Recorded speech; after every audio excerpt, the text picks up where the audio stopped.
Thank you, everyone, for coming. I'm so pleased and so touched that you made it here, and it's really gratifying for me because there are people here from the community, which is lovely, and from many different pieces of my life and history. So it's really a treat for me to be here.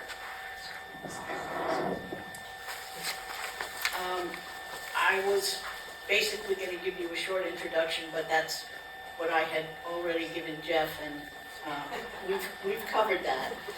But I will say that until I retired in 2015, after a career in commercial real estate, the only art-producing activity I did was drawing maps when I returned from property acquisition trips to show where the resources were and where the transportation was, or I'd draw a rotting retaining wall or roof shingles to show where the maintenance problems were.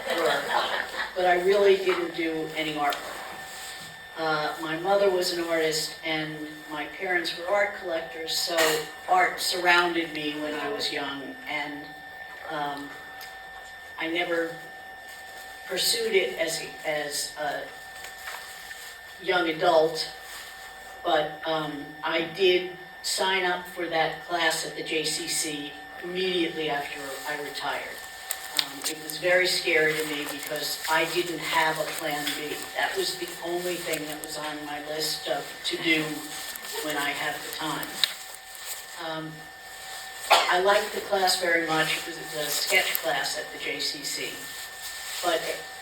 And my classmates were very complimentary about my work, but I realized after a while that I really had to find more rigorous criticism and more involved instruction, so I steeled myself to sign up for a life drawing class at the Art Students League. I showed up the first day, and the first thing we did was 40 30-second sketches. We were told we had to draw the full figure, make the proportions right, and make a good composition. All in 30 seconds. Needless to say, my drawings pretty much stunk, but I came to really like short poses and trying to capture the gesture. I kept up with drawing classes for about 2 years, and my drawing teacher kept saying, "You really should be painting. You draw like a painter." I never knew what that meant. I think he needed more students in his painting class.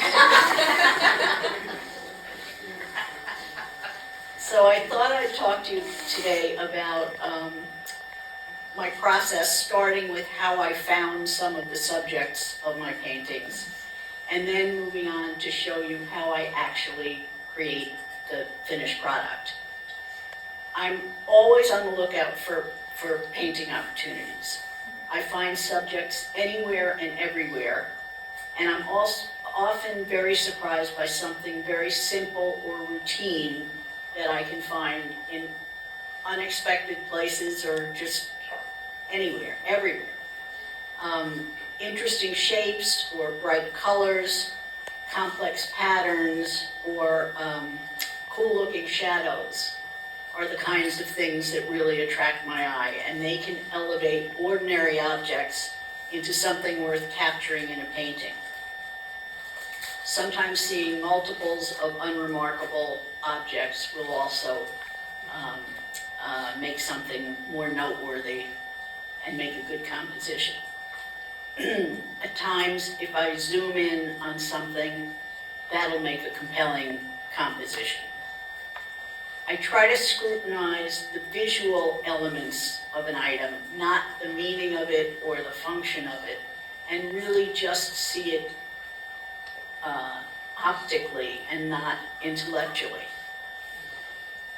And though my paintings are rendered realistically, I like finding subjects that, when they are rendered realistically, can have some sort of abstract quality to them, and I hope that there's a little bit of whimsy too. I thought I'd give you some ideas of how I came up with ideas for specific paintings. Some paintings are carefully planned, and more often it's just serendipity. Something I see catches my eye. These cupcakes I found in a kiosk in the Columbus Circle subway station. I tried after it was finished to sell it to the baker, but it didn't work. This one I found walking around Chinatown during a lunch break. It was the best part of being on jury duty. And I actually started that painting before COVID and then didn't paint during COVID because I didn't know what to do with the waste of the oil paints in my apartment. Usually I paint at the Art Students League, and I finished the last row after COVID. So it was a long drawn out process. Sometimes what you see isn't really what was there. This tranquil painting was from the vantage point of a really disgusting bathroom in a brewery upstate. I figured I could clean up the curtains and make it look nice. Whoops, there we go. I was gallery hopping with a friend of mine in Hudson, New York, and we were looking at art all day, and then suddenly I saw this unmarked alley and said, wait a second, we have to go there. And I took this photo and made the painting. Sometimes I like the idea of focusing, zooming in on something which changes the composition. This was at the Frederick Meyer Gardens, I think that's what it's called, in Grand Rapids, just an orchid. I did the same zooming in with this yucca bud, which I found in the parking area of an old decrepit Catskills resort where my husband and I were attending a ballroom dance weekend. I gotta get my finger off of this. Sometimes in order to make an attention-grabbing composition, I alter the vantage point a little. And multiples always interest me, especially if they have strong overall patterns and bright colors. This kind of thing gives me the opportunity to paint realistically and end up with something more abstract. It helps to find everyday objects which, because they're unexpected, might not be immediately recognizable. And that was my hope when I painted these fans. What was really difficult about this is that the patterns of the fans did not match the shadows, the folds of the fans. So getting the shadows and the patterns together made me a little crazy. And after I finished the painting of the fans from New Orleans, the last painting, I found these fans made by women in Ghana at the same pop-up kiosk in Columbus Circle subway station. So now I never miss the opportunity to check out new pop-ups in the subway station because I never know when I'll find something good. My friend Elisa showed me her photo. She's a great photographer, and she showed me this photograph of buoys, which she took at Pier 81 on West 41st Street in the city. And I loved it, and I thought, I want to go there and check it out myself, because maybe there's a different view and I'll find something. In the end, I do not know whether I painted from her photograph or my photograph, because they were so similar.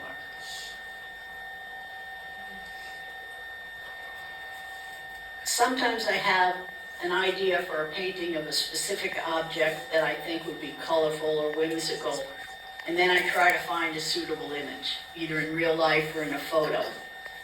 I wanted to paint some umbrellas, and I decided folded umbrellas. It had to be folded. And then I decided on beach umbrellas, which were a little more unctuous and bigger. The kite painting, I decided that kites are colorful, the shapes are great, and I didn't want to, I would have loved to paint flying kites, but it really would have ended up being a painting about the sky, and I didn't want the sky, I wanted the critical mass. And I like the fact that because it's the backs of kites, it's not immediately evident that of what the subject is, and that's fine with me if someone doesn't know what it is. Another object that usually doesn't make it into still lifes is crushed cans, but I kind of like the shapes and the colors. I spent some time looking for the right cans, which were A, colorful, and B, cheap, because I didn't know whether it would turn out, and I figured I'm not spending $8 for a can that I'm just going to crush.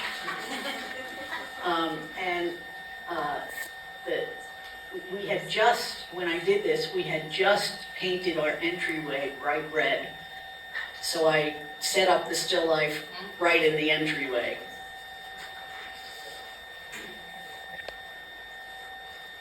Sometimes a painting evolves during the planning stage. My original plan for this painting was to get a gift bag and put some crumpled tissue paper in it, and that would be the painting. Well, I bought the bag and the tissue paper, and then I bought the butterfly fabric for the background. And I thought it would help make the painting kind of colorful and upbeat. So then I was urged to make it crazier and put the garlands hanging from the top, so I added those. And by then, the bag just wasn't cutting it. It wasn't adding anything. So I took acrylic paint, and I painted over the bag, and I made a different design on the bag. That would have been enough, but I was in a class when I was doing this, and the teacher told me that I really should put some real butterflies in the painting. And they should be real butterflies that I paint from. They should not be fakes. It has to be authentic. So I searched everywhere. I went to the Museum of Natural History. I went all over to try to find real butterflies. Eventually, I went to Amazon and I got fakes and hung them from above. So the end result was a little more complicated than I had intended. Those are some of my ideas. Now I want to take you through what it took me to get the paint and the finished product on the canvas. Once I come up with a subject to paint, my first priority is composition, and I'll tell you why. In that first life drawing class at the Art Students League, one day a substitute teacher gave us an exercise to do. She gave the 10 of us or so each a different colored crayon. And we were told to draw the model for 1 minute and then move to the next easel and take our crayon and draw over the other person's drawing and so on for 10 minutes. And at the end of 10 minutes, there were 10 chaotic drawings, very colorful, but a mess.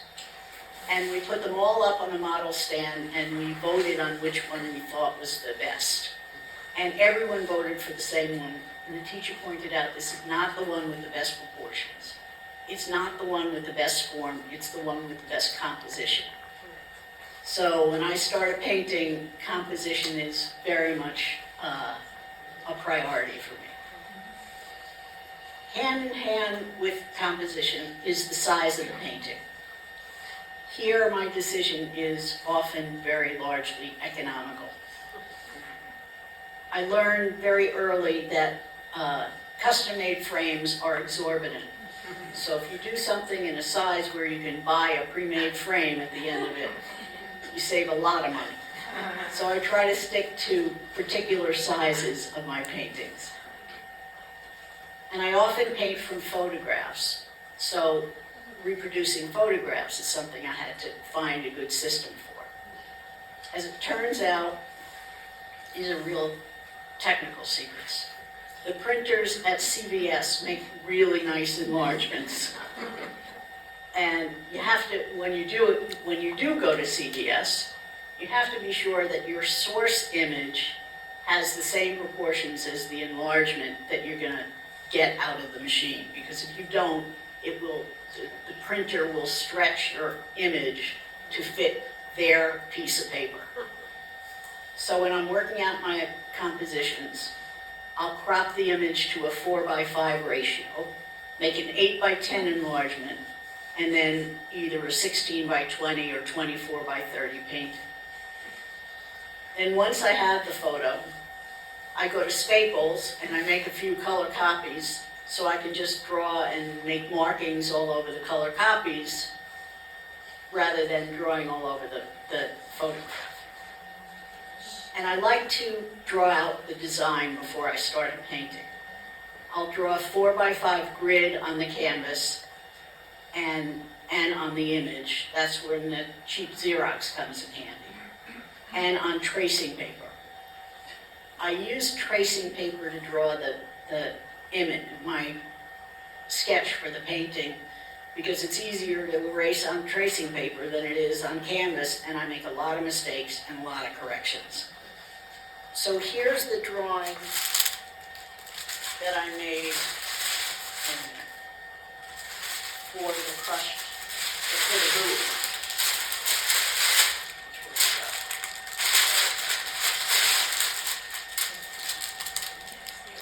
So this is in marker rather than pencil, but I'll explain why I did that. After I finish the drawing, I have to transfer that drawing onto the canvas.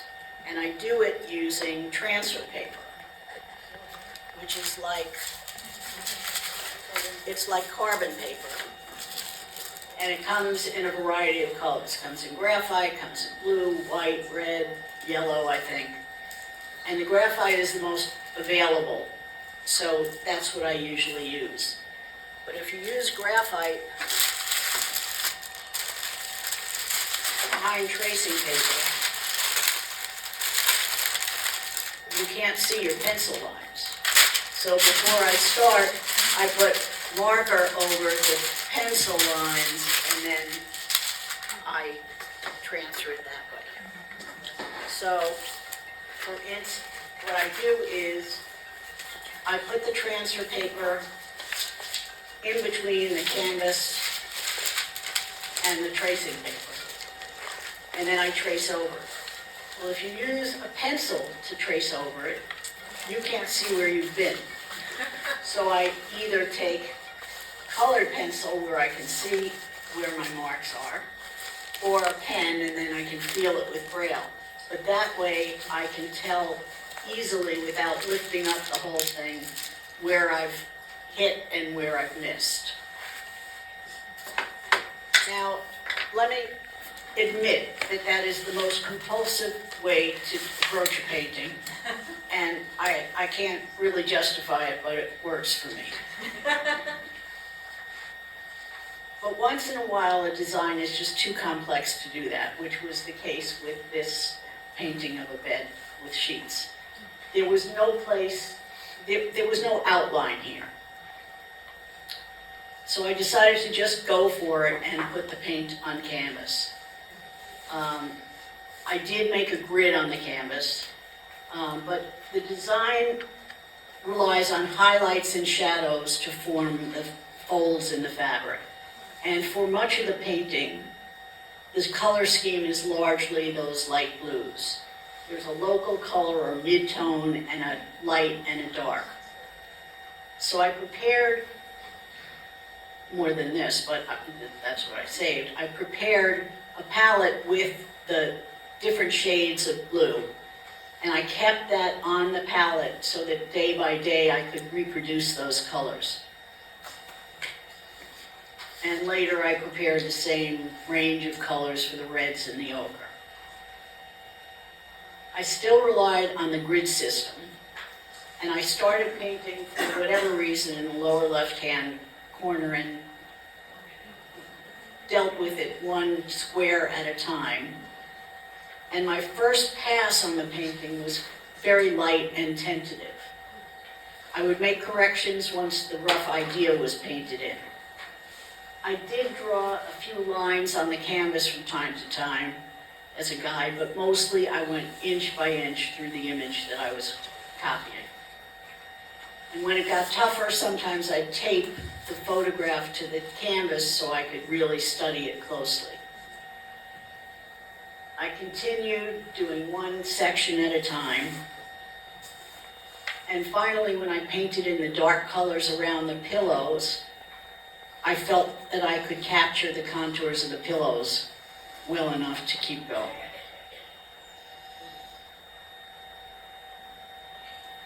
And then when I had everything painted in lightly, I went back to further develop it and to make corrections and started from scratch, again from that lower left-hand corner. And as I continued, I made sure that I was covering the grid lines. Boy, this thing's sensitive.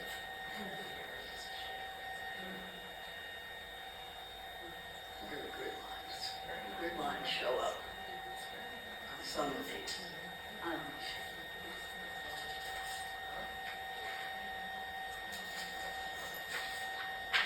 People are always curious to know how long it takes to finish a painting.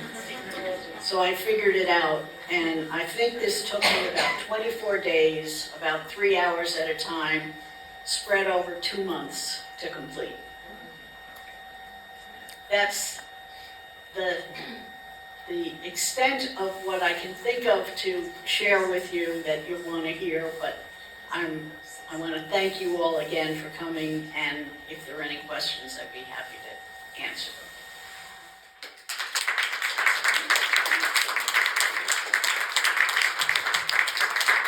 Thank you so much, Joyce. I have to say that was a terrific tour through your process there. I think that was one of the best that we've seen here to take us through step by step and see what you do there. So thank you. So if folks have questions, just raise your hand. I'll come around with the mic. One thing I wanted to, maybe I'll start off with, obviously I think one of the powerful things about your work, Joyce, is the use of color. So in terms of the original objects that you're looking at, are those the original colors? Are you enhancing those colors? Are you choosing different colors? Can you talk a little bit about your choice of color? Usually I'm using the same color. On some of the heavily patterned things, sometimes I'll change the pattern and I'll use a different pattern with the same color scheme. So it runs the gamut. But the color is often what attracts me. So I try to get close, but I'm not a great color mixer. So if something is close but works, I'm there. And I appreciated that you said you work often off of photographs, but I gather the painting you did out because it was a bathroom window. So that was from your imagination, I gather, right? I had my iPhone with me. Oh, you did?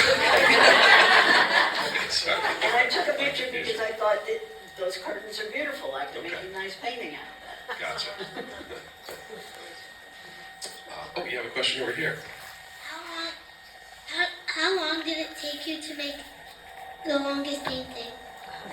The longest painting took me about 2.5 years.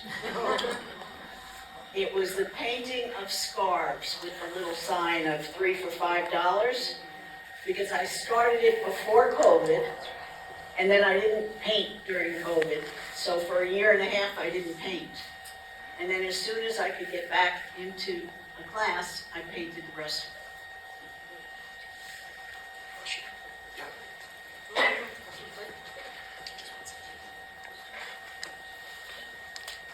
Aside from color, I think your composition is really impressive.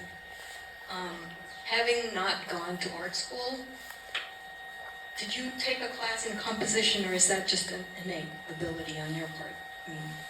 I have not taken a class in composition. at some point, someone showed me the theory of 9 sections in a painting, but it's all by feel.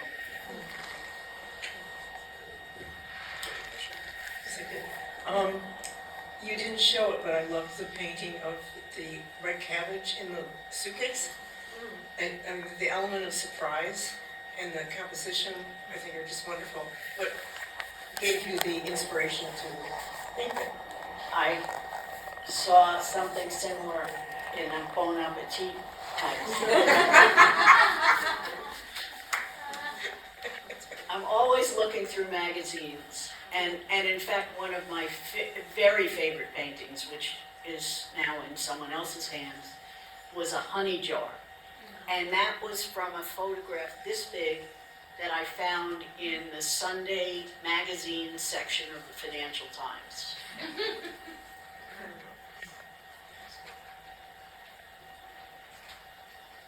Over the years, before you got into art, was there an artist or a group of artists that interested you or influenced you or attracted you in any way? Well, the artists that I love looking at are all of the Impressionists and their use of color. Rothko, whose paintings I can just get lost in, and Wayne Thiebaud, if you're familiar with him, and his abundance of color in places you don't expect it are just magic to me. What was the last one? My impression when I saw your work outside was that you, whether you realize it or not, you're very influenced by Matisse. Oh, wow.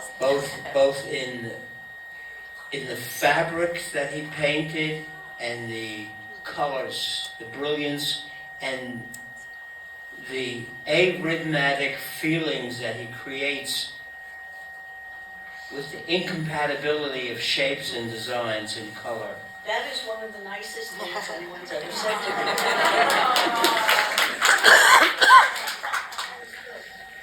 I have to think about that.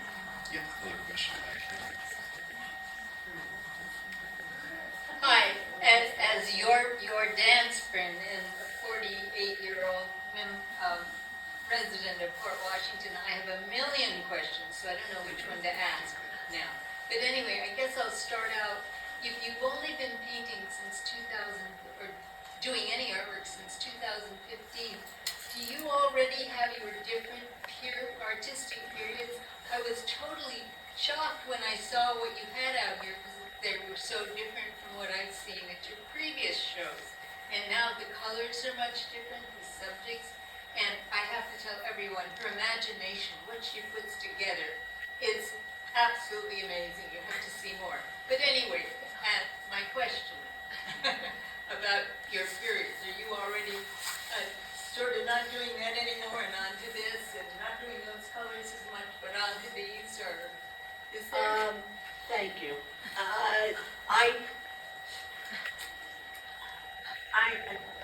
I tend to do fewer still lifes now, but only because I find other things, and right now I have several still lifes running through my head that I want to set up and paint. I think that when my first paintings were not as clearly delineated as they are now, but I think it's moved so slowly I don't feel it. I'm going to cheat and ask you one more, and I'll get the rest personal. But I know that you dance and you cook, because I tasted your food and I danced with all of you many times. There are some others here.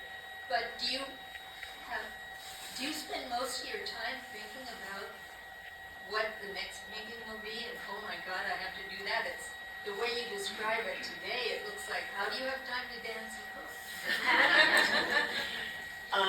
that's a two-part question. The first is that I spend more time, I'm always panicked when I'm getting close to finishing a painting because I don't have the next painting. And then invariably, like the day before I'm gonna start, I see something that just blows me away, and that's gonna be my painting. As far as how do I have time to do it, my painting class goes from 1 to, I think, 4:45, and I'm always out of there by 3:30 because I gotta go spend 2 hours cooking dinner. And I spend a lot of time between the hours of about 3 and 4:30 working out usually the next print, not so much the next painting. Painting, the painting finds me and then I just do it. But the printmaking is more, my prints are all very abstract, and I do mono prints, which are very unpredictable. So I'm trying to figure out what materials and processes am I going to use to make a print. And that I come up with in the middle of the night. How many paintings have you made over the years? Some good questions over here. I think about 40. The better question is, where do you store them? Yeah, In other people's houses. hopefully in other people's. We have another question here. Joyce, Yes. some of us here have followed your journey from the very beginning until what you have produced here today. Kudos to you. Thank you. Keep on Thank painting. You have really evolved in a beautiful way. Thank you.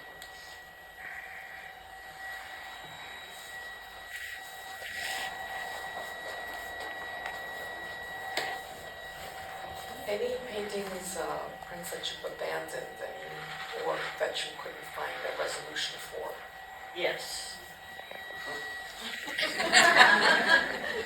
In fact, one of them, I don't even remember what it was of. I tossed it. I have a beautiful, big conch shell. And I've done some beautiful drawings of it to plan for the painting. But I just never liked the painting I painted. I didn't like the background fabric I bought for it. It just didn't work. And that's history. But I still look at the drawing and I think, I should make a painting of that. So I may do it again. Thank you. This is a hard question for me to formulate. But if you hung the photograph next to the painting, next to the real thing, how would you compare them? I mean, I know that there's a difference in experiencing each one, but I'd like to know what you think of the differences between each of those somewhat similar but different visual experiences. I think the real thing always beats the photograph or the painting.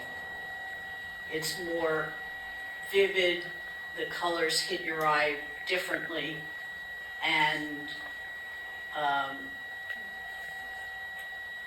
think whatever attracts me so much about it is very special. And then I'm trying to recreate something I already think is terrific. The photo is okay, but it's a map. And what I hope is that the painting will recreate elements of important, very important and myriad elements of the photograph and the actual object. But I hope it will look like a painting. And a painting has texture to it that the other two don't. Just to follow up on that real quick, are you composing when you're taking the photograph? Yes, and then I'm composing by editing the photograph. I mean, God bless iPhones. Edit everything. Yeah, hi. My question is, you spoke of your favorite artists and you included Rothko, and I'm wondering if you have any interest in working abstractly. And if it's yes or no, say more. Yeah. Well, my prints are all abstract. As far as painting, I think about it a lot. And I've resisted it in part because a number of people in the painting environment at the Art Students League do abstract expressionist work, which to me is just throwing paint on the canvas, and I don't want to do that. Abstracting something real is a whole other thing, and I would like to know how to do that. I think that I fear that I'm going to lose my personal touch if I do that instead of what I'm doing. So I've kind of resisted it. Could you say more about your print? Are you talking about printing on press or your photograph printing? No, monoprints, which are done on an acrylic plate with a press, usually with a press. And they're called monoprints because each one is unique. You can't duplicate a bunch of them. You can run it through the press 2 times, but that's about it. We didn't see those today, the monoprints? No, it was decided to have a painting show, so. Yeah. But I will have a show at Pleiades Gallery in July in Chelsea, and there will be a number of prints in that show. Oh, also ballroom dancing. We're going to move the bench out of the middle of the gallery, and we're going to do ballroom dancing. So Joyce, maybe just to start to wrap this up a little bit, I think just from your talk today, we can tell that you certainly have a good sense of humor, and you said that you like to put some whimsy into your paintings. Can you talk a little bit more about that in terms of what your intention is, or what you find or inspires you to put that whimsy into your work?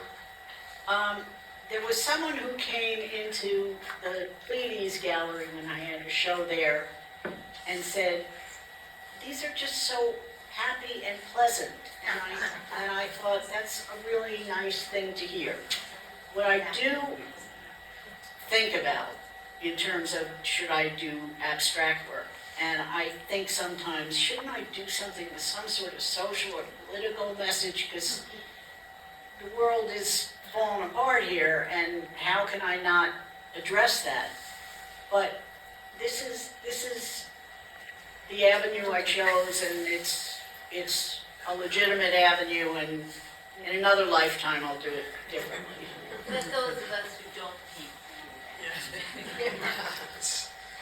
Well, I guess if there aren't any other questions, I just want to thank you again. This is exactly what I was referring to at the beginning, the great opportunity we had today to really see things from your perspective in terms of what your process is, what inspires you, and then to see you even demonstrate it with your actual techniques was great. So can we have another round of applause for Joyce?